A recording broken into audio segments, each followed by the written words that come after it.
বিরাট কোহলি কেন কিং কোহলি, বিরাট কোহলি কেন আর সবার থেকে আলাদা সেটা বোঝার জন্য আসলে স্রেফ একটা পরিসংখ্যানই যথেষ্ট। টেস্ট, ওয়ানডে, টি20 তিনটা ফরম্যাট মিলিয়ে 50 গড়ে 8000 রান করতে সক্ষম হয়েছেন মাত্র দুজন ব্যাটসম্যান। 50+ গড়ে 7000 রান করতে পেরেছেন তিনজন ব্যাটসম্যান, এবং এই তিনটা ফরম্যাটে 50 গড়ে 6000 রান করতে পেরেছেন 6 জন ব্যাটসম্যান এবং 5000 রান করতে পেরেছেন 8 জন ব্যাটসম্যান। সেখানে বিরাট কোহলি টেস্ট, ওয়ানডে এবং টি20 তিন ফরম্যাটে 50 গড়ে রান করেছেন 27000, অর্থাৎ দ্বিতীয় স্থানে যিনি রয়েছেন তিনি আছেন 8000-এ, আর বিরাট কোহলি রয়েছেন 27000-এ। এই কারণেই আসলে বিরাট কোহলি কিং কোহলি, এই কারণে তিনি বাকি সবার থেকে আসলে আলাদা। অনবদ্য 18 বছরের ইন্টারন্যাশনাল ক্যারিয়ার বিরাট কোহলি, যেখানে তিনি 82টা সেঞ্চুরি করেছেন এবং ওয়ানডেতে সর্বাধিক 51টা সেঞ্চুরি তার সচিন টেন্ডুলকারকে পেছনে ফেলেছেন। 14000-এর উপরে রান করেছেন, যেখানে তার গড় 57-র উপরে।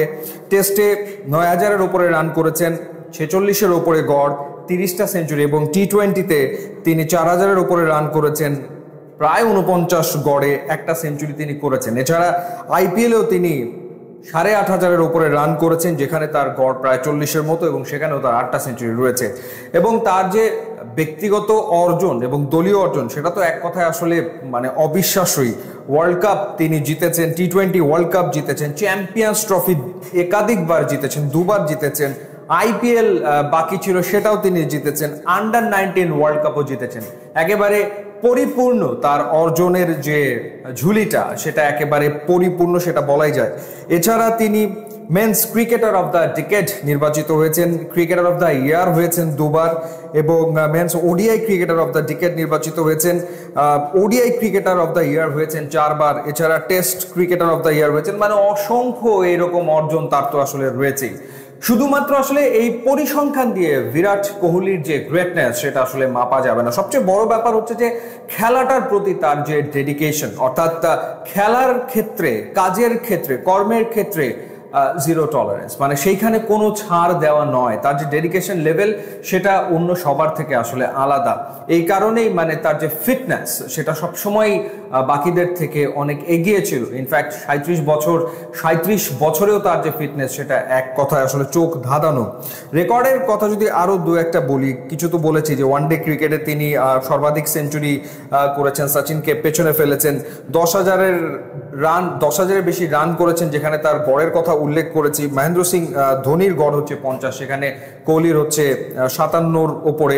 ভারতের সর্বাধিক ডাবল সেঞ্চুরি তিনি করেছেন, 7টা ডাবল সেঞ্চুরি তিনি আসলে করেছেন। এরপর আইপিএল এর এক মৌসুমে সবচেয়ে বেশি রান তিনি করেছেন, 973 রান করেছেন একটা সিজনে, যেটা আর কেউ করতে পারেনি। এছাড়া বিদেশের মাটিতে এক টেস্ট সিরিজে সর্বাধিক যে সেঞ্চুরি, সেই রেকর্ডটাও তার। এবং ভারতীয় অধিনায়ক হিসেবে সর্বোচ্চ টেস্ট জয়, 9টা টেস্ট সিরিজ তার অধীনে আসলে ইন্ডিয়া জিতেছে, যেটাও আসলে একটা রেকর্ড।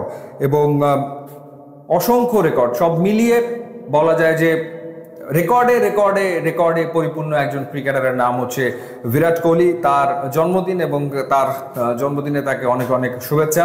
এবং নিশ্চয়ই ক্রিকেটের সাথেই তিনি থাকবেন, এবং তিনি আসলে ইয়াংস্টার্সদের জন্য একটা উদাহরণ সেট করে দিয়েছেন।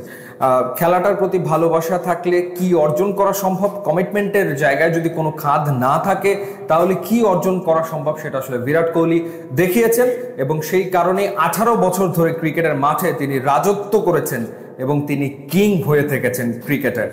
ইউটিউব, ইনস্টাগ্রাম লিঙ্ক দেওয়া আছে, আপনারা যদি যোগ দেন তাহলে খুবই খুশি হব। And thanks for watching.